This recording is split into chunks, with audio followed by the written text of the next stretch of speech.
अस्सलाम वालेकुम। मोहम्मद अज़हर सिद्दीक अपने यूट्यूब चैनल के साथ हाजिर खिदमत है।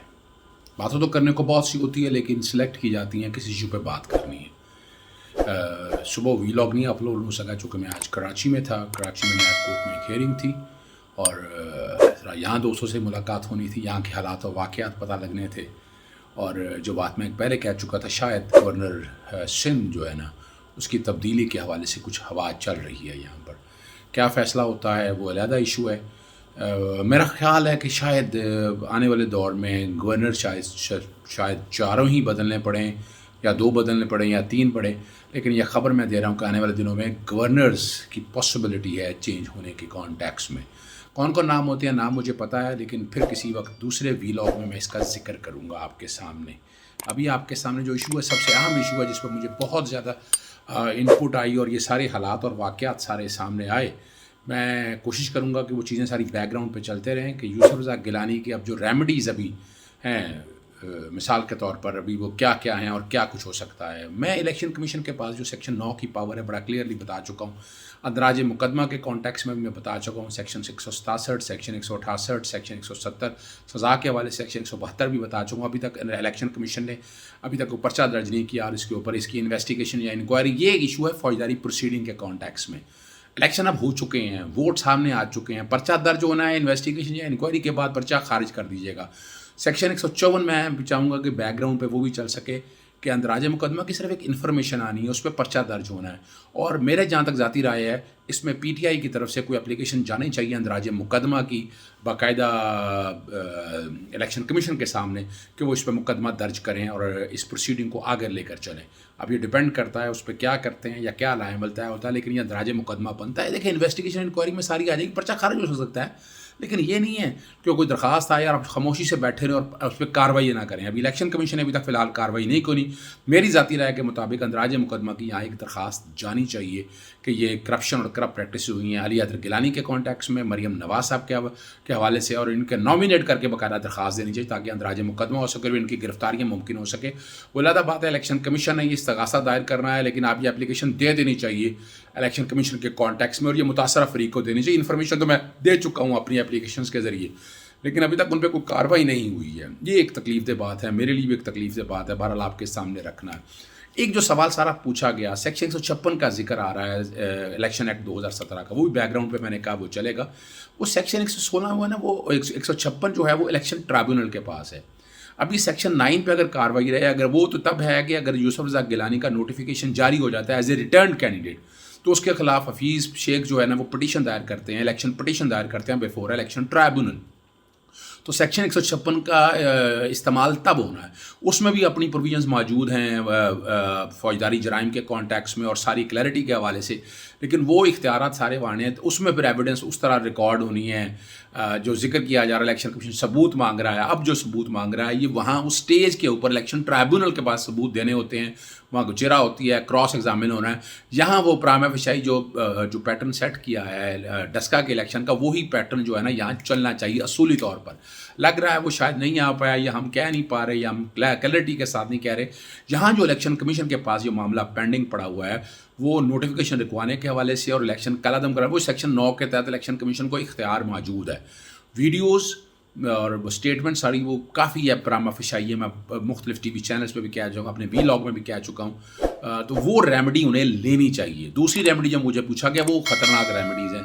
वैसे तो यहाँ सुप्रीम कोर्ट में मूव होना चाहिए था, सुप्रीम कोर्ट में एक सीएम में देनी चाहिए थी, जो रेफरेंस फाइल हुआ है उसमें एक मुतफरक दरख्वास्त भी दी जा सकती है, उसमें कंटेम्प्ट के कॉन्टेक्स्ट में भी साथ जिक्र किया जा सकता है।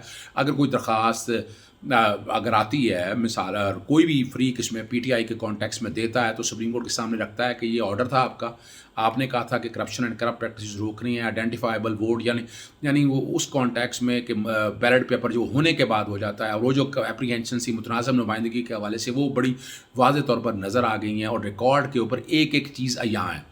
यानी इतनी कोई तहकीक की ज़रूरत नहीं है, ये डिपेंड करता है कि कोई सुप्रीम कोर्ट जाता है या नहीं जाता। वैसे मैंने दूसरा कहा था कि हाई कोर्ट के अंदर भी कंटेम्प्ट के कॉन्टेक्स्ट में आर्टिकल 187 के हवाले से जो सुप्रीम कोर्ट के ऑर्डर हैं उसको एग्जीक्यूट मुतलका हाई कोर्ट ने करना होता है, जिसकी जुरिसडिक्शन में ये कॉन्टैक्ट मामला है। चूँकि इलेक्शन इस्लामाबाद के हवाले से था। तो यहाँ इस कॉन्टेक्स्ट में अगर आप जाके ये बात लेकर आएँ कोर्ट के सामने, तो कोई भी कोर्ट जो है ना रेफरेंस 1 की जो ओपिनियन जो सो कॉल्ड लोग जो कह रहे हैं, सो कॉल्ड हमारे यहाँ जो कई सहाफ़ी हज़रात जो हैं जो कानून का पता नहीं है, वो उसको कहते हैं कि वो ओपिनियन नहीं है और लिखते हैं कि वो इलेक्शन कमीशन उस ओपिनियन को रद्द कर दे। खुदारा election commission can't do it. Article 189 पढ़ लें, 190 पढ़ लें, 187 पढ़ लें। सुप्रीम कोर्ट के वो ओपिनियन जो ऑर्डर के बराबर है उस पर अमल दरामद लाजमी है, वरना तौहीन अदालत है। और ये मैं बारहा कह चुका हूँ। अगली जो रेमेडी है वो बड़ी डेंजरस रेमेडी है। उसमें फिर ये है कि as a return candidate Yusuf Razaq Gilani मुंतखब हो जाएंगे। इनका नोटिफिकेशन अभी बाज़ाहिर यही लग रहा है कि इलेक्शन कमीशन का जो माइंड है वो प्रेस रिलीज दे बैठा हुआ है। मैं 22 का लफ्ज़ कह चुका हूँ और मैं चाहूँगा कि ये जिस पे आज जो कोई भी फैसला लेना है उन्हें आज ले लेना चाहिए। अगर नहीं लेते तो फिर अगर नोटिफिकेशन जारी हो जाता है, चेयरमैन सेनेट का इलेक्शन होंगे। चेयरमैन सेनेट में पहले भी मैं कह बैठा हूँ, सादिक संजरानी साहब अच्छी पोजीशन में हैं और वो तकरीबन 56 से 60 के करीब वोट ले सकेंगे, जीत जाएंगे। हो सकता है 56 से वोट नीचे हो जाए, लेकिन शाह सादिक संजरानी साहब बड़ी आसानी से जीत जाएंगे। और कई उनके पास फैक्टर हैं। बलोचिस्तान से ताल्लुक़ उनका है, वो बड़ा एक पॉजिटिव फैक्टर है। और अभी तक जितने आसान तरीके से सादिक संजरानी साहब ने इस हाउस को चलाया, मेरा ख्याल है सूटेबल कैंडिडेट है। इसमें ये देखें, ये कुछ कहते हैं कि ये वोट ख़रीदने और इस कॉन्टेक्स्ट के हवाले से बात है। सेनेटर का इलेक्शन पार्टी की अमानत है।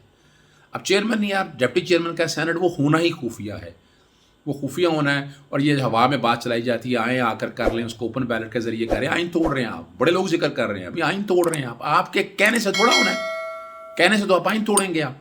जब तक इलेक्शन एक्ट के अंदर, जब तक आर्टिकल 226 में तरमीम नहीं होती, आईनी तरमीम नहीं होती है, उसके लिए कुछ नहीं किया जा सकता है। उसके लिए आपको रेमेडी सारी तय करनी पड़ेगी और उस पर आपको तरीक़ाकार बनाना पड़ेगा जिसके तहत रेमेडीज़ ली जा सकती हैं। उससे कबल ऐसा कुछ नहीं किया जा सकता जब तक आइन के आर्टिकल 226 में तरमीम नहीं होती। जब तरमीम हो जाएगी तो उसके बाद जो आप रेमेडीज़ लेना चाहते हैं, जो भी आप चाहते हैं करना, किस कॉन्टेक्स्ट में, टाइम पहले जाके आर्टिकल 226 में तरमीम करें।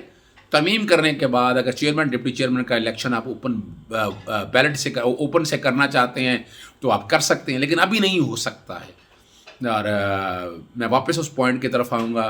फिर इलेक्शन होगा, रिटर्न कैंडिडेट की चैलेंज होगा इलेक्शन ट्राइब्यूनल के सामने। वहाँ आपको ये सारी शहादतें देनी होगी, वीडियो लगानी होगी और बाकायदा उसको जब चैलेंज होगा, इलेक्शन ट्राइब्यूनल जो है वो बाकायदा शहादतें लेगा, इनकी रिकॉर्ड करेगा, क्रॉस एग्जामिन करने की इजाज़त होगी, एविडेंस लीड करेंगे आप और ये सारी चीज़ों को सामने रख। वहाँ टाइम लिमिट एक रखी जा सकती है। यूसुफ रज़ाक गिलानी के ऊपर तलवार लटकती रहेगी। ये जो कहा जा रहा है ना कि तलवार नहीं लटकनी, ये कन्फ्यूजन है या ये गलत बात है, या इस मामले को आप अगर आपने देखना चाहें तो आई डोंट थिंक सो। वो तलवार हर वक्त यूसुफ रज़ाक गिलानी के सर पर लटकती रहनी है।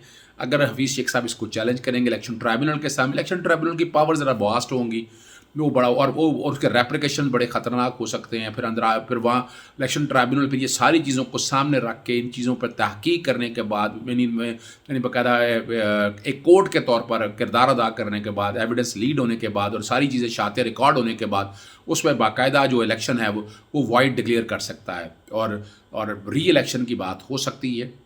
जो कि रिजेक्ट वोट हैं वो जीत से ज़्यादा हैं। तो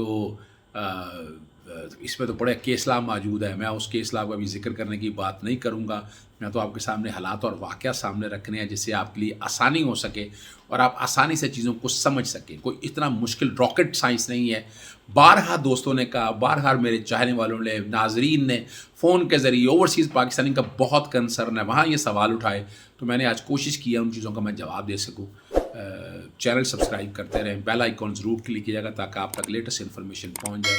इजाज़त दीजिएगा। अस्सलाम वालेकुम।